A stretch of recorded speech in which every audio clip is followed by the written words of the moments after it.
Now, we've all heard it. There's so many different kinds of scams in the cryptocurrency space, and they're getting better at it. And the people who are targeted and falling victims to these scams can surprise myself included and everyone. I got 3 stories today. 2 of them are classic scams, and the third one is a sneaky little one that is eroding the foundations of why cryptocurrencies were created in the first place. So pay attention. If you want to get exposure to people like Toby and I's experience, over a decade's worth of experience in this cryptocurrency space, and the thousands of members in our CT Club and in our public Discord channels, I encourage you to check out the link to the CT Club. It's down below in the video description. It'll help bolster your journey and your education in this cryptocurrency space. So first off, we have the Glo Token CEO. He was scammed by impersonators of Crypto.com, a really popular cryptocurrency exchange. He was faked out into thinking that he was going to have his token listed on their exchange. Now he sent them tokens, obviously $250,000 worth, and he found out it's a scam. He's, I believe, trying to sue Crypto.com, even though he knows that it wasn't really Crypto.com. Crypto.com had no idea this guy was trying to get listed on their exchange.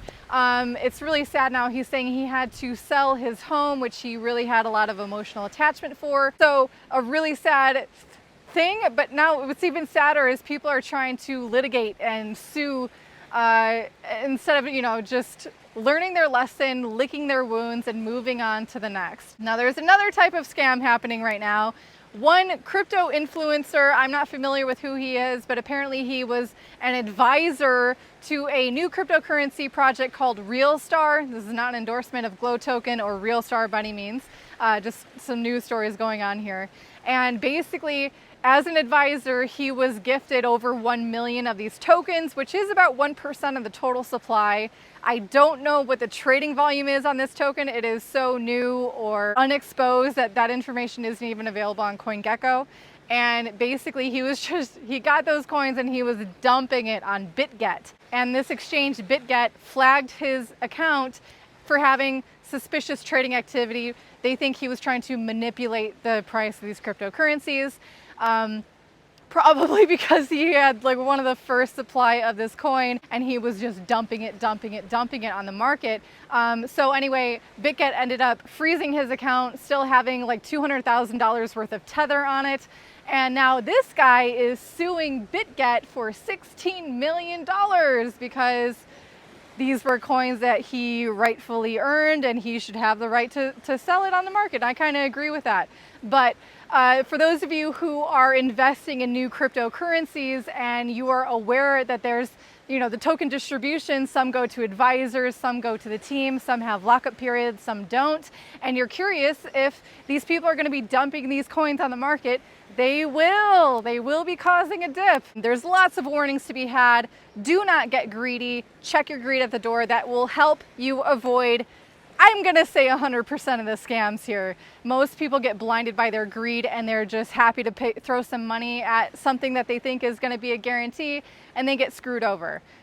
Talking of guarantees, story number 3, Jurat blockchain. This one's been around since 2022 and their selling point, their marketing strategy is that if you get scammed, if you get hacked, they can reverse those charges. They are choosing not to have an immutable, censorship-resistant blockchain. 2 very important foundational assets of any good cryptocurrency worth their weight in Bitcoin or crypto will strive to be censorship-resistant and immutable. That is a huge benefit of cryptocurrencies over traditional financial system and especially fiat. So they're saying that the way that it works is basically they've partnered their blockchain with different courts around the US. This is only available in the US. And let's say you have a dispute and you want, you can prove somehow that you were scammed and this is a scammer. And the judge and maybe jury will decide, yeah, you were scammed. So I will choose to reverse those transactions and give those coins back to you. It screams centralized control. It screams so many opportunities for other people to be taken advantage of otherwise.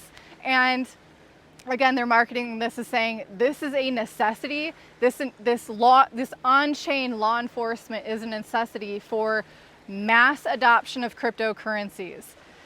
Now, I attended a Malta Conference in 2018, I believe it was. Maybe it's 2019.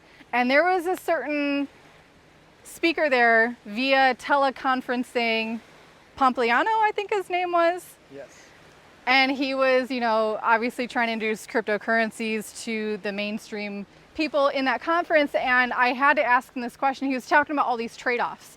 And Jurat blockchain, by the way, the CEO of this blockchain said this is a necessary trade-off. So he's admitting that he's giving up a strength to be more palatable for the masses. And that's what we all have to pay so much attention to, is what are the trade-offs being made for mass adoption of crypto? And at what point is it not crypto anymore and we're just creating more of the same thing that will ultimately lead to the creation and the need of another solution that will once again be immutable, censorship resistant, peer-to-peer, transparent, freedom-loving tool. So beware of Jurat, and if this becomes a trend, because it's going to be pushed by governments around the world, regulators, because who doesn't love to have some control over the way money runs? Those guys love that. So anyway, that's my wrap. That's my rant for today. Thank you for watching. Hit like and subscribe. Check out the CT Club. You will not regret it. And I'll see you tomorrow.